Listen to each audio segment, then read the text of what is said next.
everybody. Welcome to Will and Drew's Gaming Retrospective. You are listening to episode 16 for the week of March 3rd, 2019. I am your host, Drew, and I am joined by Will. Will, I haven't been able to think of a nickname for you for 2 weeks. What's going on, man? I'm doing outstanding, man. You? Everything is going well. It's been a bit of a hectic week, but I'm feeling good. Good. Yeah, man. You're hanging on by a thread. I am doing more than surviving. I am thriving. Good. I don't know. I'm really not thriving, but I don't know. I'm in a good mood. Everything's coming up Millhouse, so good, man. Yeah, Love it. What's up with you? Not too much, man. Same old, working, not gaming. Actually, that's a lie. I've been gaming a little bit more than I usually do. So good. We'll definitely discuss that soon. What about you?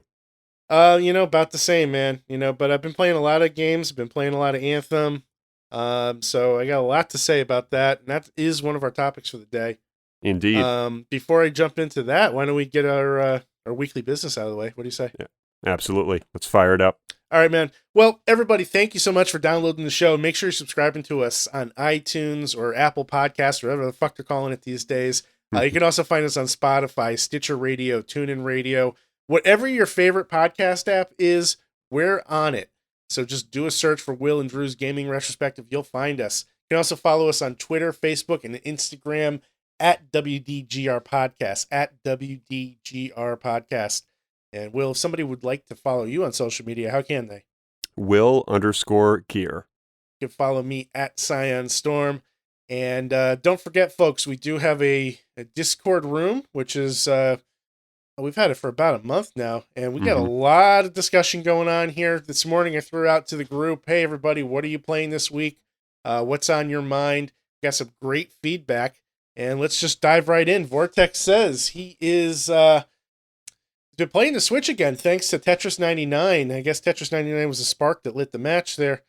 And he's been playing Mario Odyssey on it again. It says it's such a difference in Nintendo games. Just has its own charm that you don't realize. Once you start, you're like, damn, this is fun. It's also playing Anthem and having a lot of fun with it, even with its issues. Looking forward to them updating it and not having to pay for DLCs for those updates. And, of course, a few games of PUBG as well. I have not had an opportunity to play Mario Odyssey. I'm not typically a Mario fan, but the brief amount of time that I played with Mario Galaxy on the Wii was starting to change my mind. And if Odyssey is anything like that, as far as quality goes, I might be on board. Yeah, maybe you could add it to your, games for the Switch list that you want to create. Yeah, I'm getting closer. I got $180 in coupons now. Nice. So, stacking them. by July, maybe I'll have a Switch. Well, first of all, it's Mario. Oh, I'm sorry. Yeah, it's Mario, and second of all, I believe this was a launch title for the Switch, and it was one of those titles that I think gained a lot of attention because regardless of what was going on in the game, it was Mario, it was a new Mario, and there was a big hype around this hat that I guess is like a big part of the game, from what I understand. Yeah, the hat's a big thing, but I am going to drop a correction on you real quick. I do not believe this was a launch title. Really? Breath of the Wild launched with the system, but Super Mario Odyssey came out, I want to say, months later. I'm trying to confirm the launch date. Let's see here. It was fair. Because, and the reason I know this is because I was at New York Comic Con with Vortex, actually, and we were among the first people to see gameplay of Super Mario Odyssey when we happened to stumble upon the Nintendo World Championships in Manhattan. So that game came out in October of 2017, and the Switch came out in March. Wow. Yeah. Okay. Same year. year. I really thought that it was a launch title. Well, I mean, I guess it depends on the launch window. If they say like 6 months is the window, so I guess it would be. Yeah. But, I mean, to me, I consider a launch title like within the month or like 2 months. Yeah, me too. Is it available day one? Is it available within a month after? Cool. Let's see here. Superboss says, I want to take the time to note, as a man approaching 40 with a lot on my plate, how awesome sports games are. time-limited games in short bursts. I rarely play those epic JRPG games anymore because I have to keep it to a half an hour or so. Well said. Yeah, I mean, I think he sums it up pretty well. It's very difficult these days to sink a significant amount of time into a game in one sitting. And JRPGs and just RPGs in general, as much as I love them, they're just massive time sinks. They really are. And I love them too, man. I mean, like FF7, all that stuff. Like, I love to sink my teeth into those games, but, these days you need like a rainy day on a Sunday Yeah. to kind of, do something like that. But then you're not even breaking into like the beginning of the game. Let's say you sat down and you fired up FF7 on a rainy day on a Sunday, right? And you played it for 10 hours. Well, guess what, buddy? You still got 50 more to go. Mm-hmm. Let's hope you can find that time within the next week where you can continue playing where you left off and not have any, not lose like where you were. Because that's the other problem is like if you step away from these games for a certain length of time, if there's no like waypoint system or any kind of like indication of where to go next, like you have no fucking clue what's next. Yeah, I think the answer to that one is like you need more than one rainy Sunday. You need multiple rainy Sundays with no work and nothing to do to like get to disc 2, and then once you're on that point, add a couple more, and then maybe you can get through it. Exactly. See, your epic outro says Fortnite just released season 8, so I've been exploring that. I also dusted off the PS3 to restart Final Fantasy 13. Brave. Speaking of, which I never finished back in the day. Late era PS3 games still look great. IMO. For me, Final Fantasy 13 actually was the right game at the right time because something that a lot of people complained about was how linear the game was. Mm-hmm. And I actually embraced that because I was having such a hard time focusing on it. Like for me, the fact that like the way out is forward, instead of like just going into this open world and get lost, like I had no direction to go but forward. And I beat it and I enjoyed it. Yeah, wasn't that the Final Fantasy that received a lot of attention due to the fact that it was not the greatest game? I'm trying to remember which one it was. Well, there were a couple around that area that kind of fell in that. 13 is often, I don't know what the word is. It doesn't get a lot of love, and I think there were some people that didn't like the battle system. But I remember most of the complaints being about the fact that it was more linear than any of the others. Mm-hmm. Yeah, I feel like that franchise is very hit or miss now, and it's just not what it was back in the day when we were 15, 16. Well, yeah, I mean that magic of playing a game like this is gone because now we've played so many games like it. Mm-hmm. You can only change up the system, the formula so many times. Sure. I mean, Final Fantasy 15, I never finished it because, adult time sink. But big time. I mean, I found that to be a very charming game, and I thought they did a great job of building like friendships and relationships and such. And it's something I'd like to go back to eventually. Well, that's just it. I mean, you nailed it when you said charm. Those games are known for their charm because of these tiny little cozy, cute little sprites walking around and like, the setting and that sort of bird's eye view into a house. Like it's a cozy, cute, charming kind of experience. And I think that's what, for me, Final Fantasy has always been known for. Yeah. Puxor is gearing up for the Game Developers Conference. So semi-ironically, he hasn't had much time to play. He did pick up the new Toe Jam and Earl Back into the Groove, which is everything he'd hoped it to be. Quote, I'd nitpick it more, but I haven't played a game like this since it originally dropped on the Genesis. Plus, I think we've all had enough 80s nostalgia. It's about time I played a game that looked so 90s that it hurt. There's never enough, room for 80s.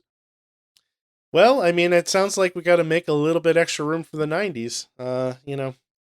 Some of the stuff from the 90s just hasn't aged well. Yeah, you're right.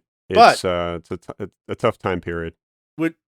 I stand by my Genko jeans, however. Yeah. Oh my gosh, what an era! What a time to be alive. I mean, I could talk about the 90s for way too long. We need a different show for that. Did you have a pair of Jenko jeans? I'm pretty sure I did, and probably like a matching like Billabong t-shirt to go with it. There it is. From Bob's. I used to go to PacSun too. They had a bunch of that stuff. Oh, yeah. Mark Layton over on Facebook says he's been playing Anthem, Apex, and the Division 2 beta. You know, the Division 2 beta, or Division 2 in general, has just completely flown under my radar. Mm-hmm. The first game was fun, but I didn't... I bought it when it came out, and the bosses were so bullet spongy, and I really didn't have anybody to play with. Mm-hmm. So I kind of bailed out on the game, and then Ubisoft later patched it to make it a little bit more enjoyable for single-player experiences, but I had already moved on. Yeah, I heard a lot of good things about that game, and I never got round to it because it's not exactly my my style. But I think for Tom, he plays a little bit of everything. Yeah, I mean the looter shooter, you know, obviously I like it between Destiny, this, and now Anthem.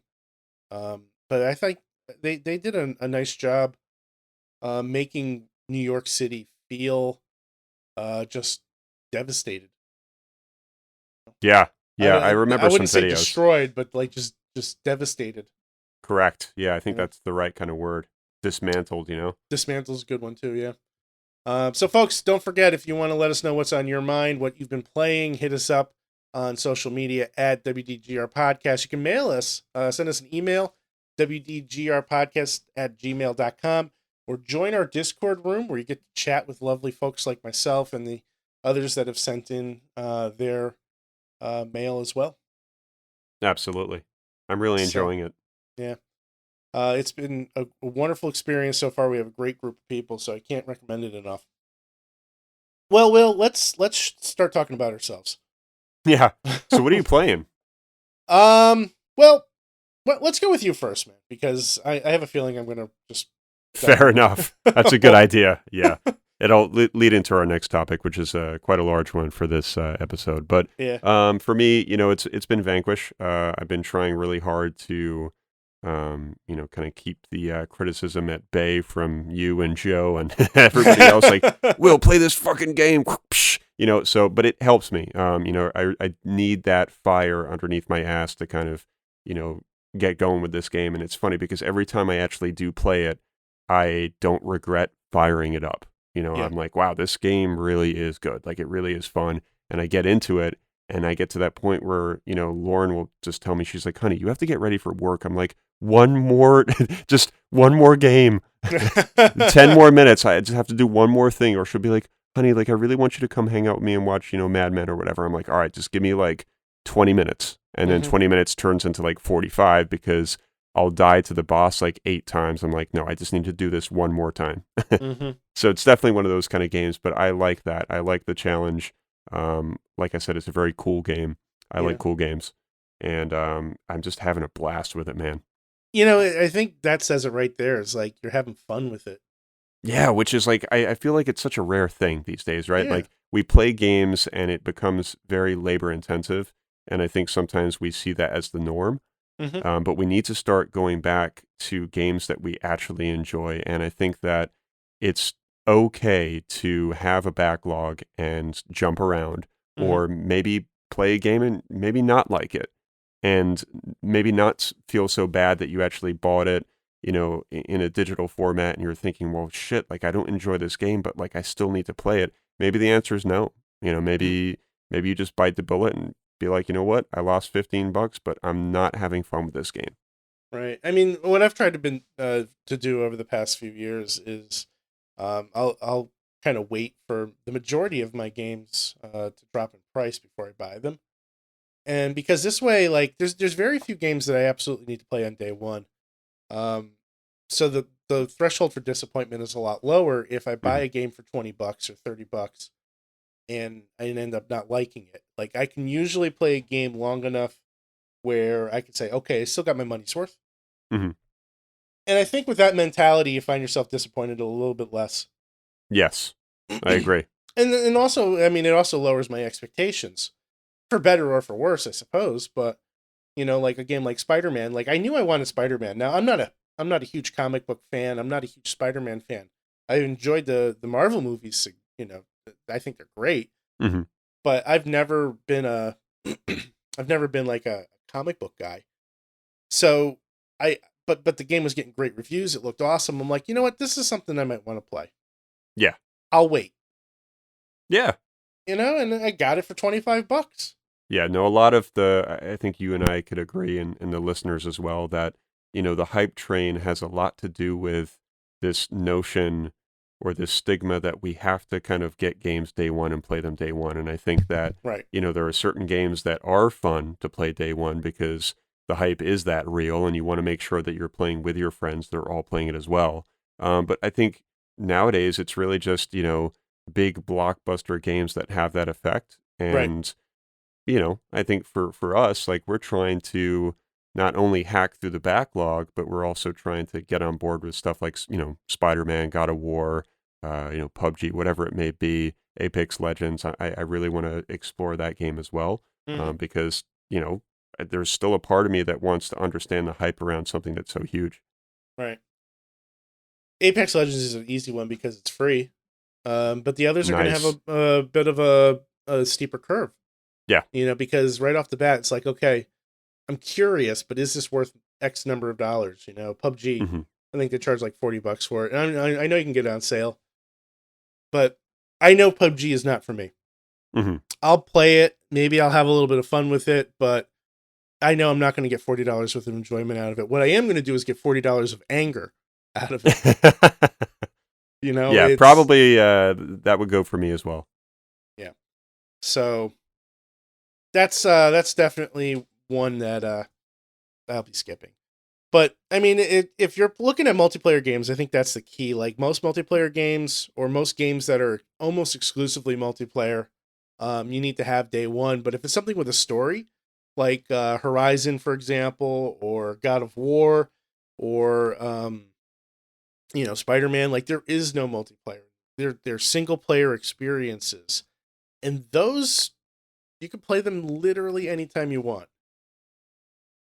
You Yeah. know? No, you really can, and that replay value is so high with a lot of that stuff, and I think that's why, Dave's comment, epic outro, Mm, really resonated with me this week because he's proving that, what I'm doing and what you're doing as well sometimes, kind mm-hmm, of going back to something that's, either 23 years old or, mm-hmm. 8 years old. There's nothing wrong with that. And I think that sometimes it's really refreshing, especially at our age, to kind of, go on that journey and do something a little bit older because sometimes you'll find that you have more fun with that than something like PUBG or shit, even Anthem. Right. And like I'm looking at the shelf next to me right now, and it's literally almost up to the ceiling, video games. And there's a lot of stuff on the shelf that I've never played Hmm. at all, like I got it as part of a collection, or maybe I played it for a little while back in the day and then just put it away on the shelf and never touched it again. And I have games that like in the back of my mind, like, okay, I know I need to beat this game. This is something that's on my perpetual like to play list, Hmm. but something else just always gets in the way. And a lot of times it ends up being something that's either an endless game, like a shooter looter, or, something that I grab on sale and it just jumps to the front of the line. And I think me especially, but maybe you too. I think we both need to just kind of start keeping a list and being more disciplined about sticking to it. Yeah, no, it really is something that may seem silly to some people, but I think that the gamers and the listeners will understand that this is it's like a real problem, but it's not like Mm. a problem to the point where like you need to see like a financial advisor, it's not like No. that, but I think that the idea of, creating an organized list for your backlog and really Yeah. like making check marks and prioritizing the games that you want to play and maybe even narrowing it down by like, what games are, the length of the games and Mm. order them from shortest to longest and work your way through. And, I think that, again, as silly as that may sound, I think it's a really smart thing to do when you have a backlog that's as sizable as yours and mine. Speaking of backlogs, Joe Joe Donuts dropped a bit of a hint the other day of something that we should both play. Okay. Um, the Witness is free on PSN for Mm. March. Okay. It is a game that I already have on the Xbox. It was free for Games with Gold a couple months back, Uh-huh. and it's been a while since we've done an indie playthrough. It has been. I would love to go back on that little journey that we were doing because Hmm. that was fun. It was. So, maybe we'll chit chat about that and try to carve away some time for it. Absolutely. But yeah, for me, man, I've been playing Anthem. Yeah. I've been playing Anthem a lot. That's been the bulk of my gaming time. I don't play a lot every day, but I've been playing about an hour plus each day Uh-huh. consistently. I just don't understand how there's people that have already like beaten the game and gotten like the top tier equipment. Like I'm barely halfway through it. But man, it's I don't even know where to begin. Yeah. Well, let's just dive right in. I mean, so you've talked about this game a few times before, but like let's find out like what's wrong with this game. How about we start with that? So the game is full of bugs. And some of them are experience ruining. There have been a few times where I've tried to play the game and had nothing but crashes. I've had the game crash out to my Xbox dashboard as much as 6 times within a 30-minute window. Mm-hmm. And I'm on just for the record, I'm playing this on the original Xbox One. It's a day one edition Xbox One, so it's getting up there in age. I do not have the Xbox, the 4K one, the Xbox One X.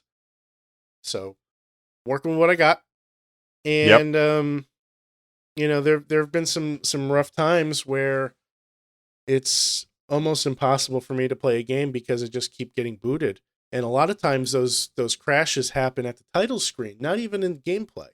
Oh, that's just ridiculous. You'll see the EA logo come up, you'll see the BioWare logo come up, and then the Anthem start screen will come up. You press A once to connect, and you press A a second time to actually start loading the game. So you're connecting to the server, then you're loading the game. And in that window between connecting the server and loading the game, the sound will freeze, it'll make this horrible noise, and it'll just boot me right out to the dashboard. Mm. Yeah, that's really, I mean, that's game breaking. That's very discouraging. It's extremely frustrating. And there's been a couple nights where I've sat down to play, and I've had that happen to me 3 times in a row. I get into the game, I launch a mission, and then I have my fourth crash once I launch the mission. Yeah, that's oh my God, like that would Yeah. piss me off so much.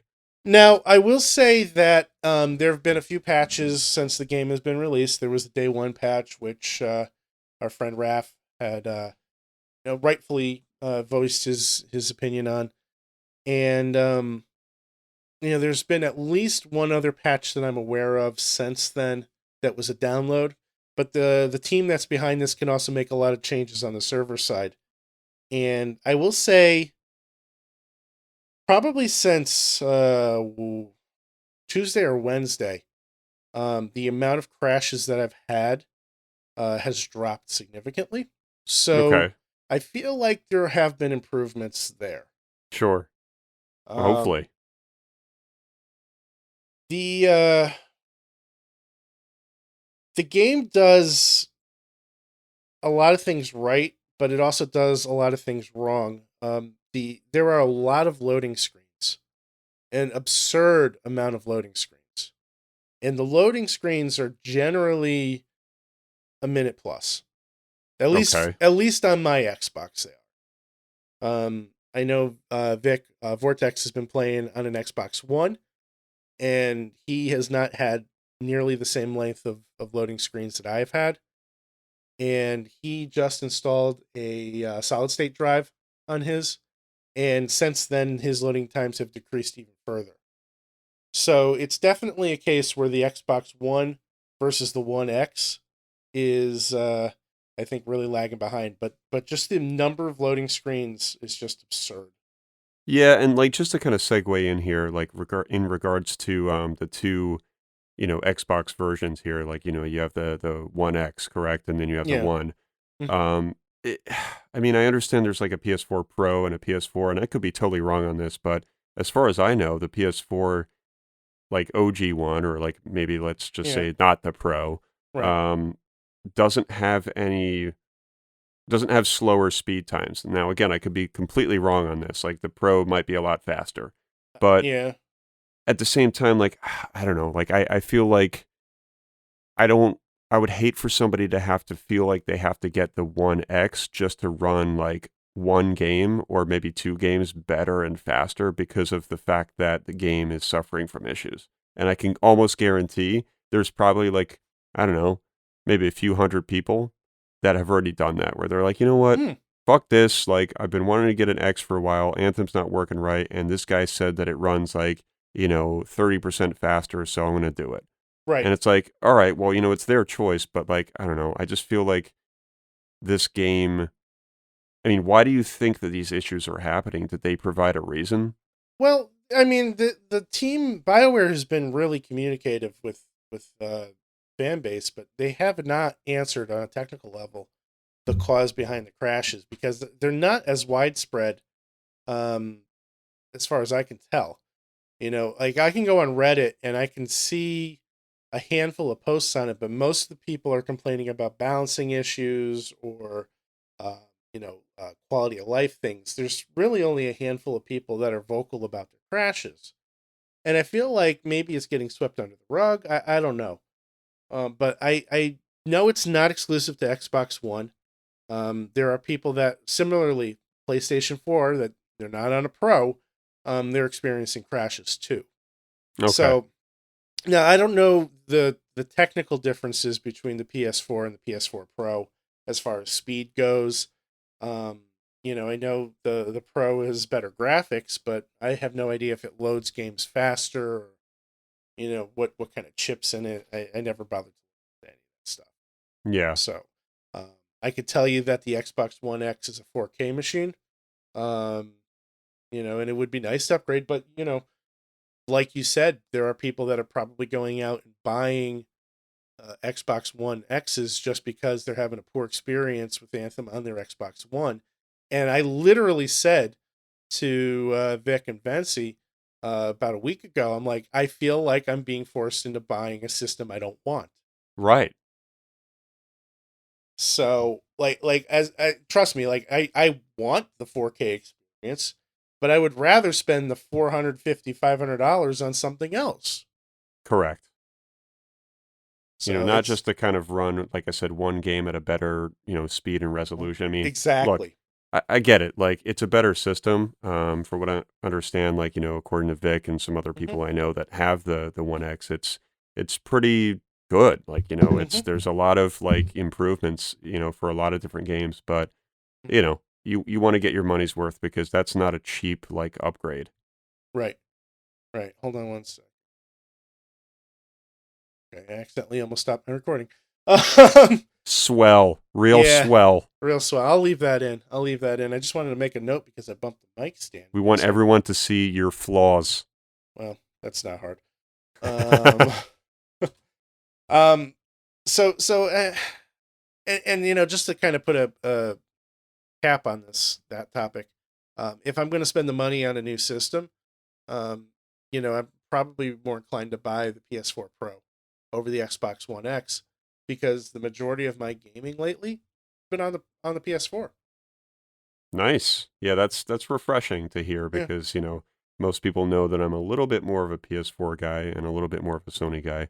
Um, so it's nice to kind of, hear that because I'm so used to you and the rest of the guys kind of convincing me to jump on the whole Xbox wagon, and I did, and I just it's not for me. But Yeah. it's nice to hear that you're looking for maybe a PS4 Pro in the future. Yeah, maybe. I mean, like right now, I really have no interest in buying anything. I really want to get a Switch. Yeah, yeah, I think that's But next on the list for you, and I think that you'll really enjoy it. but as far as Anthem goes, I mean, like, so I've been pretty negative about it so far, and I'm trying to get all the negative stuff out of the way. There's a lot of things I think that they've had a lot of time to learn from other looter shooters, like Destiny or Division, or Warframe even. a lot of quality of life things, a lot of UI things, loading times.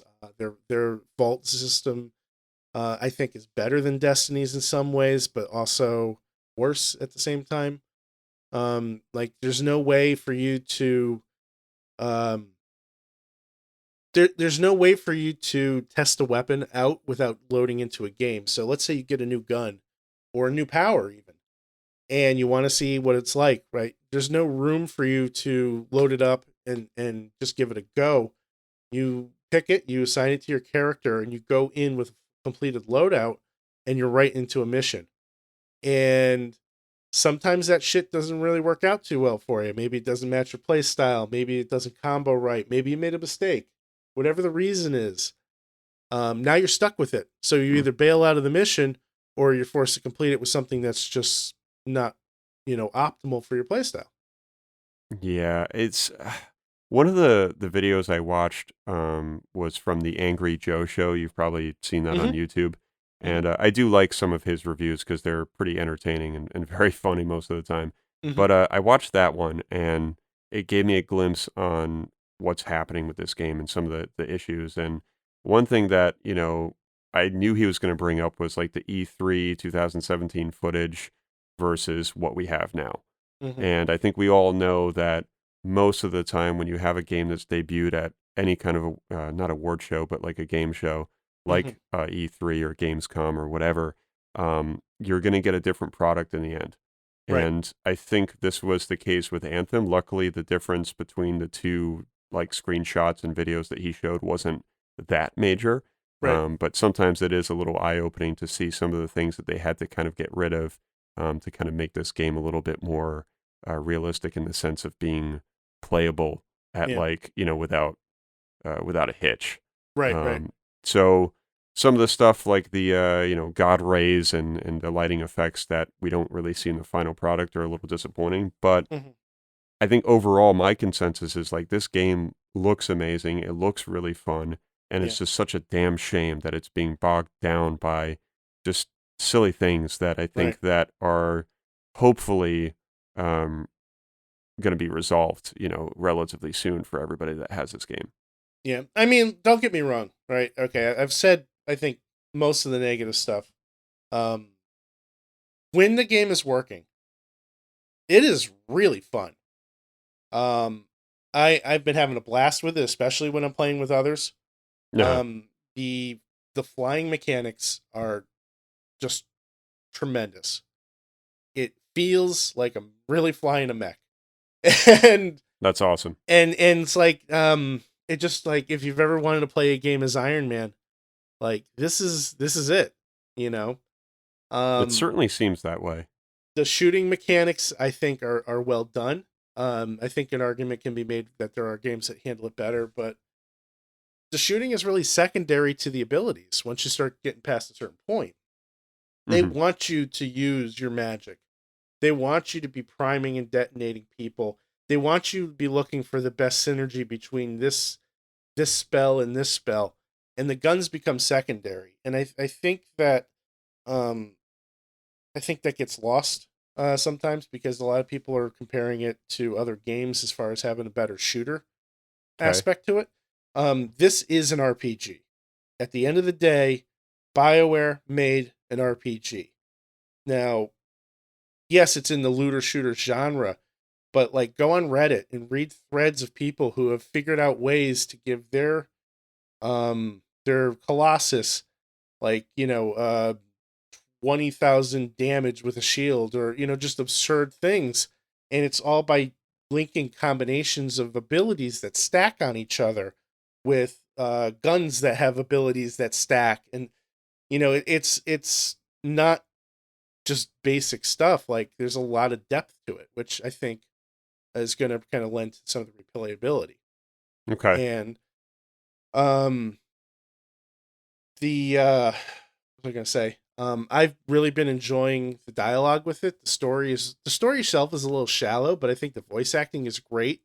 Okay. I love the fact that they've given you the player a voice as well, because while you're making choices in a conversation tree that probably don't really have an impact on anything, I do feel like I'm establishing a relationship with these characters, at least on the surface.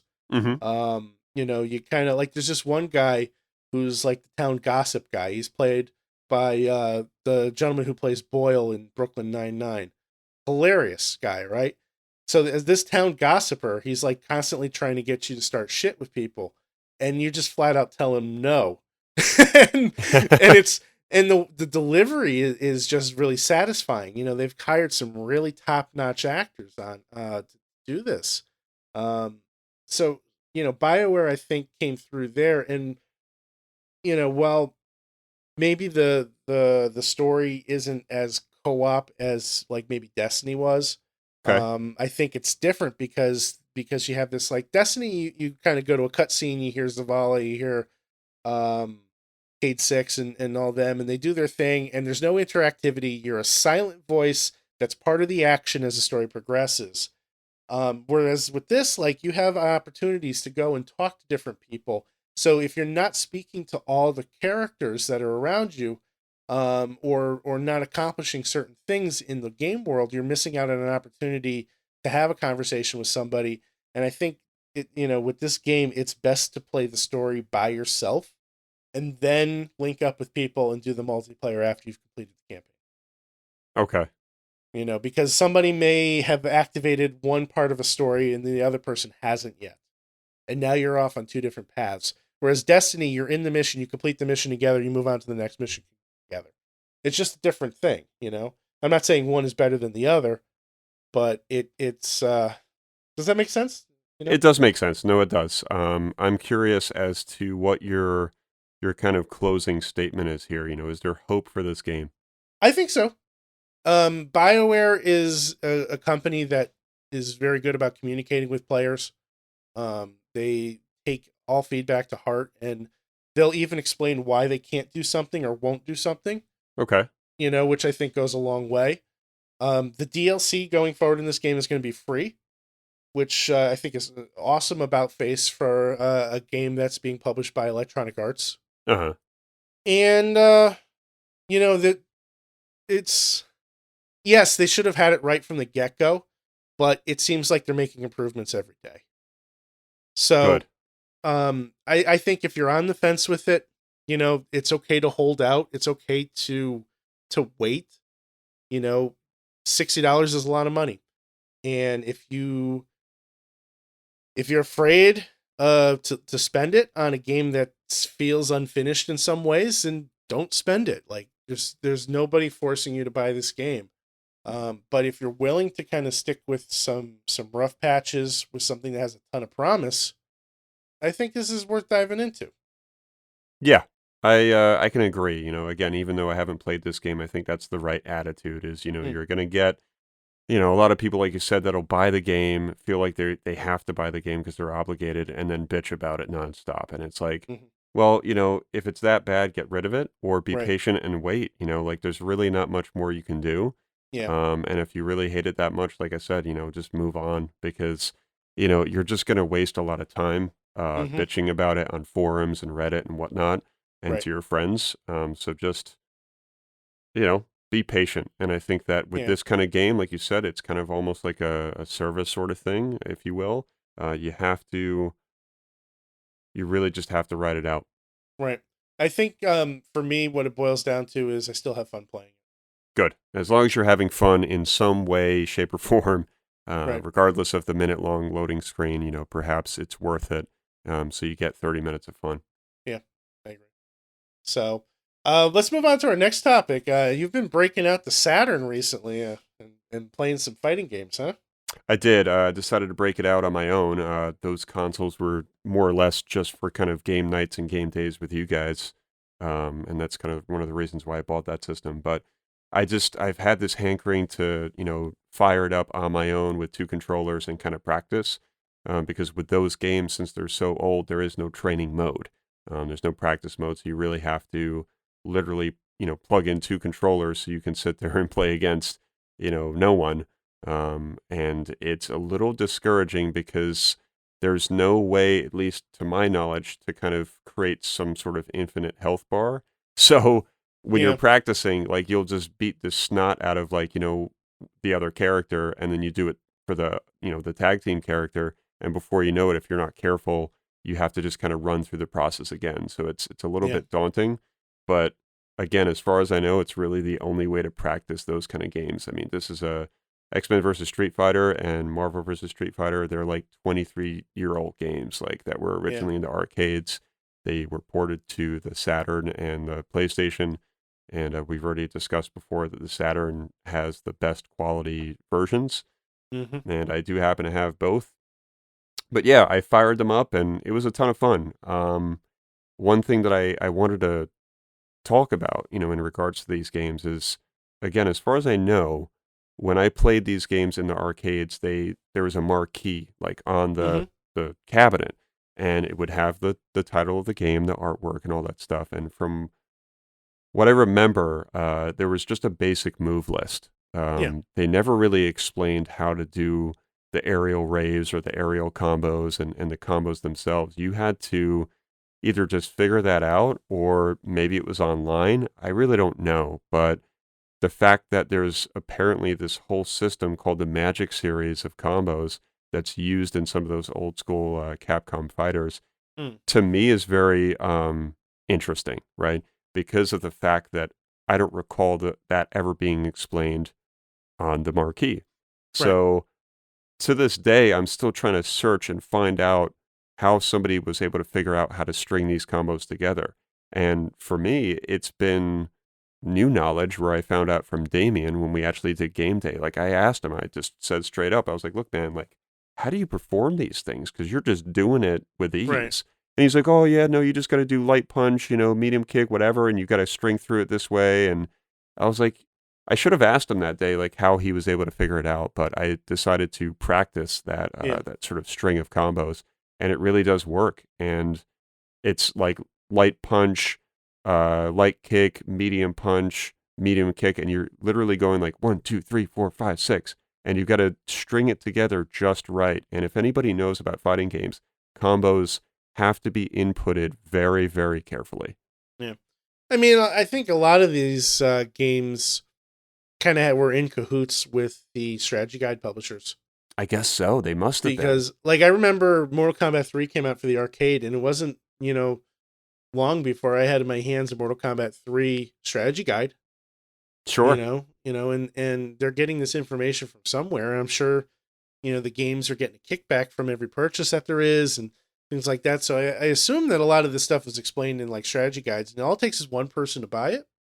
And then you go to the arcade and it's all word of mouth. Somebody sees somebody busting out one of those combos. Oh, how the hell did you do that? Oh yeah, man, you just do this. Yeah, I think that's exactly it, man. I was going to bring that up because when I was on my sort of adventure and search for answers, I did go on Amazon at one point when I was doing all that shopping, and I did find the strategy guide for X-Men versus Street Fighter, and of course it was like, 40, $50 or whatever. Yeah, And I didn't buy it, but I'm sure that that's where those combos are. They're hiding in those pages. it's got to be because I think to some degree people are exploring different ways to play these games, but unless you're like really really good at it, like you're at the arcade, you're spending 50 cents a pop. You know what I mean? Like it adds up real quick. So if you're testing strategies, like it's easy to lose. Yeah, you better go with like $20. Right.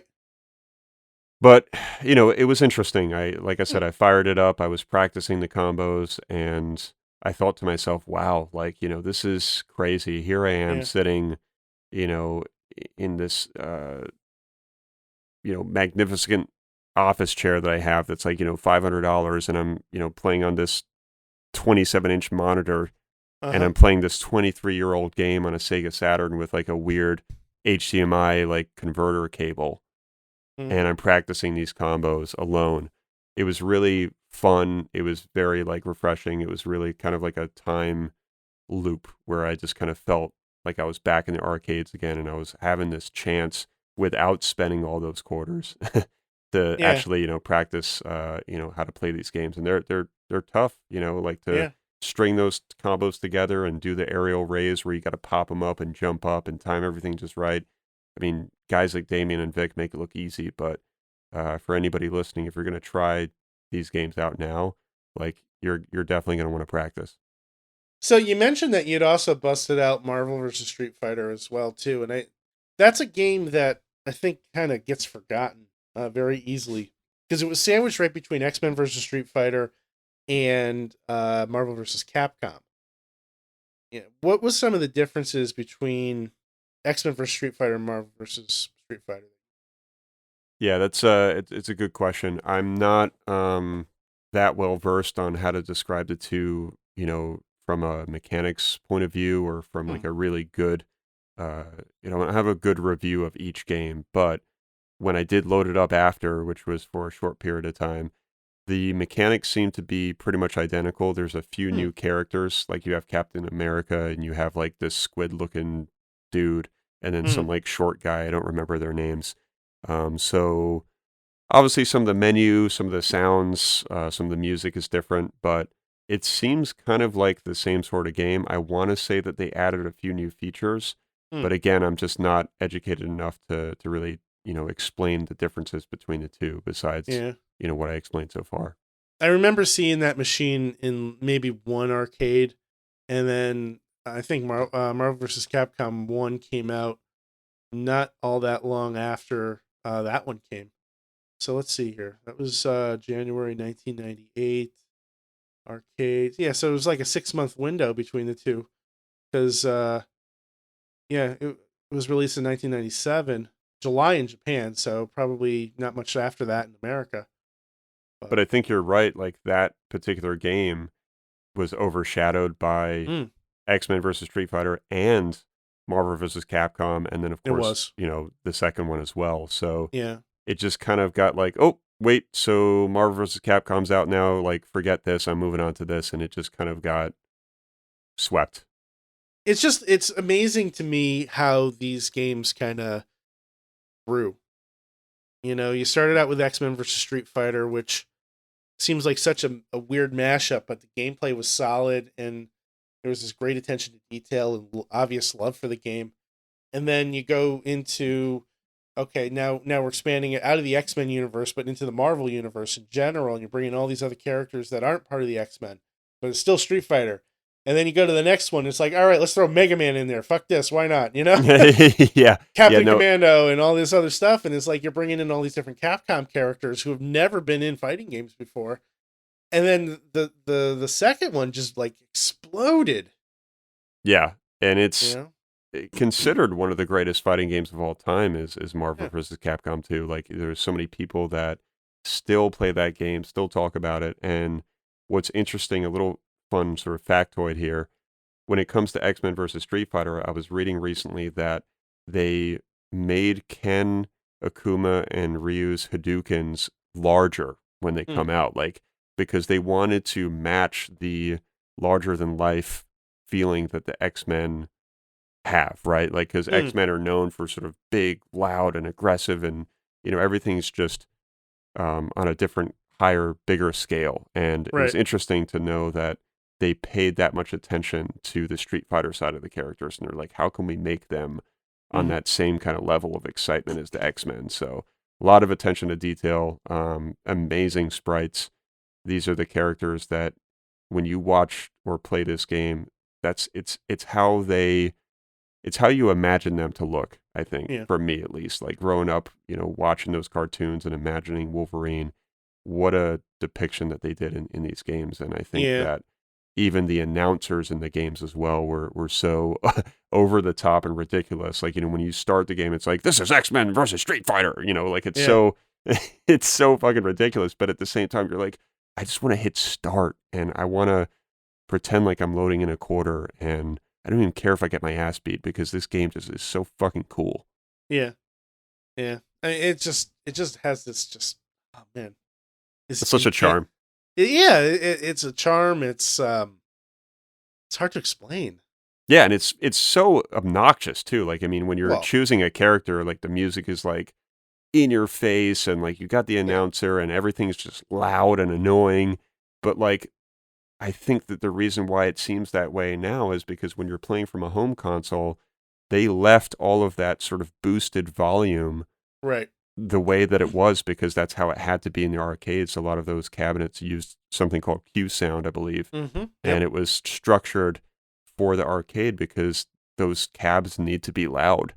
Right. And, I mean, you're trying to attract attention for somebody that's walking through. Yeah, You know, absolutely. I mean, these were somebody like that's advertising th- th- machines. yeah. I mean, somebody's on their way over to Mortal Kombat 3, and it's like, oh well, I gotta play cartoony X-Men versus Street Fighter. I'm gonna rip somebody's spine out.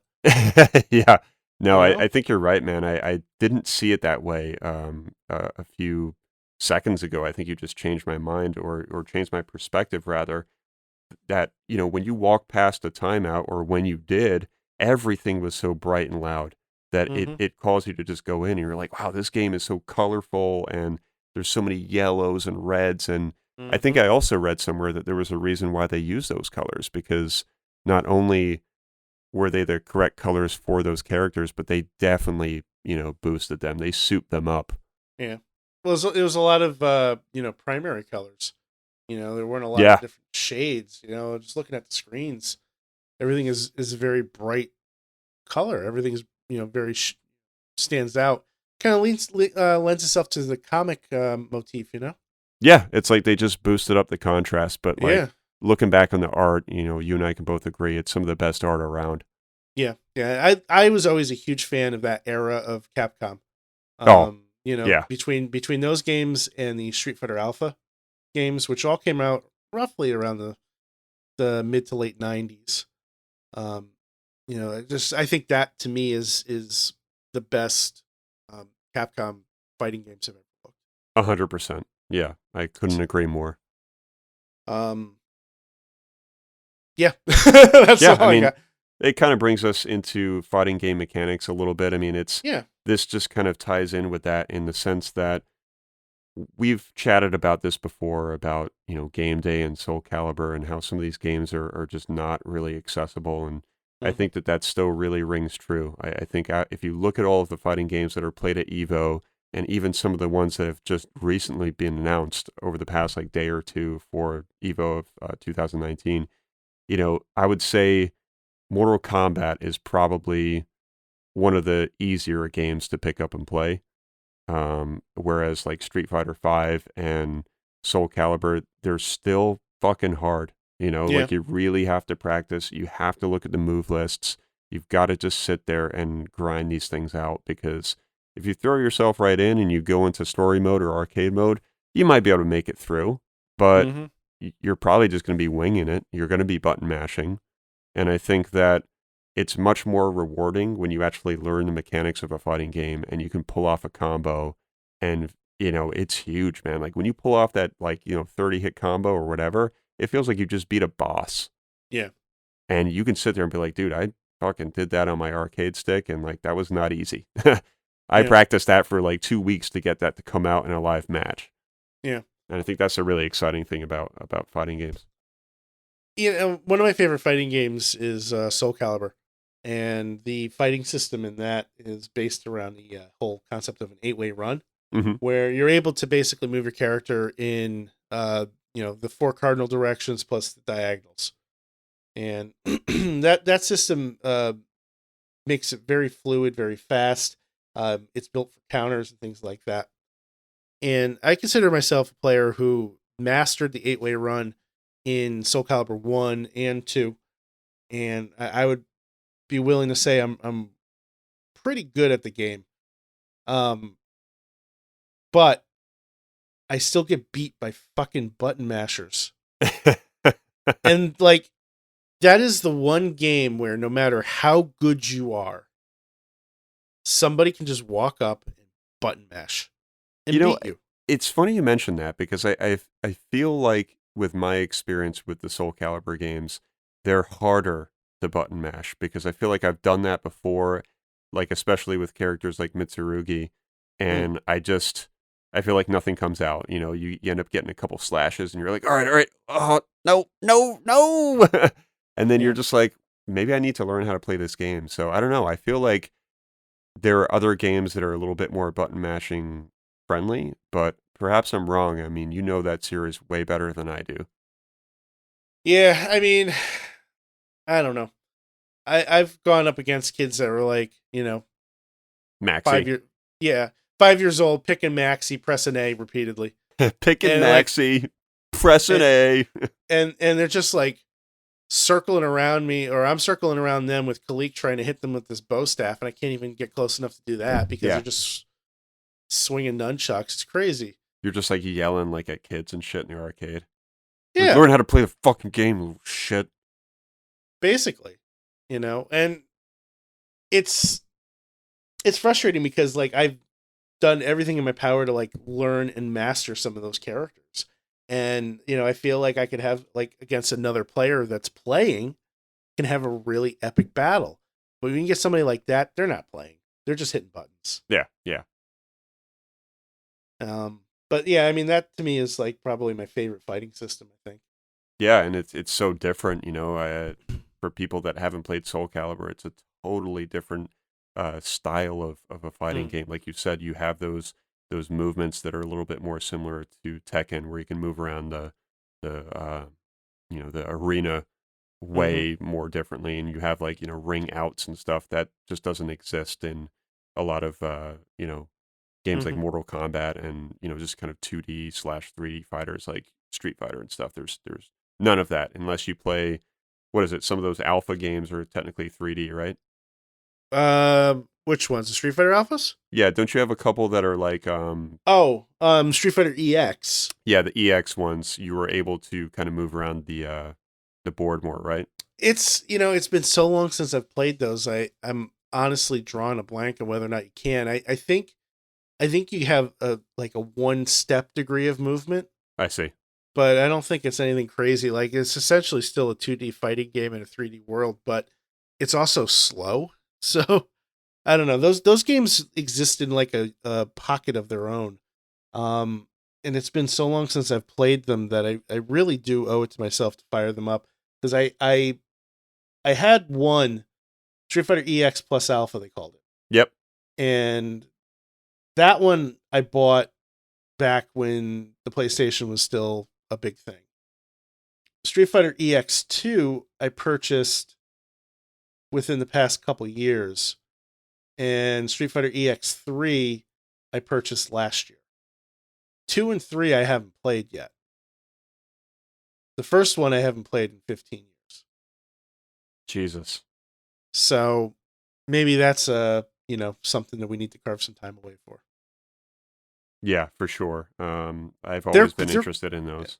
They're quirky games. Like they're Capcom games, but they're not. Like, I don't think they were developed by Capcom. I think they're just published and in the Street Fighter universe, but they're in like this own bubble. Like, nobody ever talks about them. No. I enjoyed them. I enjoyed the first game. I thought it was fun. It wasn't perfect, but it was fun. No. Yeah, not all of them are. Yeah. But that's the beauty of it. Yeah, it lacks that polish. Yeah. That's okay. But yeah, man, now you're kind of giving me the itch to go in and pop in the second game and see how that is. Yeah. Because I remember I walked into Retro Games Plus and like I saw it sitting on the shelf. I'm like, yeah, I'm buying this. Yeah. Well, no, it's a great purchase.